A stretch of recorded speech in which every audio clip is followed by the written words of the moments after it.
মেয়েরা বাবার সামনে ভাইয়ের সামনে গেঞ্জে গায়ে ঘুরে বেড়ায় কেন? শরীয়তের জ্ঞান না থাকার কারণে। একটা নারী 14 জন মাহরাম আছে, কিন্তু 14 জন মাহরাম ওই নারীর সৌন্দর্য উপভোগ করতে পারে না।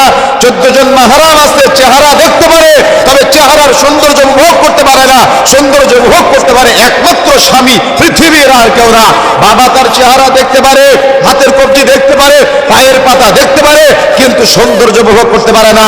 ভাই হাতের কবজি দেখতে পারে, পায়ের পাতা দেখতে পারে, মুখমণ্ডল দেখতে পারে, কিন্তু ভাই সৌন্দর্য উপভোগ করতে পারে না। তাই বলে আপনি ভাইয়ের সামনে মাথার চুল খোলা রেখে চলবেন, ইসলাম এটা অনুমতি দেয় নাই। ভাইয়ের সামনে গেঞ্জি গায়ে চলবেন, ইসলাম এটা অনুমতি দেয় নাই। এই জন্য প্রিয় বন্ধুরা আমার, সর্বোচ্চভাবে মনে রাখতে হবে, আমাদের ইসলাম নারীদের মূল্যায়ন করেছে, এই মূল্যায়নটা বুঝতে হবে। নারী স্বাধীনতার নামে যৌন স্বাধীনতাকে আপনি সর্বোচ্চভাবে প্রচার করবেন, এটার নাম প্রকৃত ইসলাম না। আজকে আমাদের সমাজের মানুষ জাহালতে রূপান্তরিত হয়েছে, যার কারণে এই নারী স্বাধীনতার নামে যৌন স্বাধীনতা আমাদের সমাজে প্রচার ঘটাতে চায়।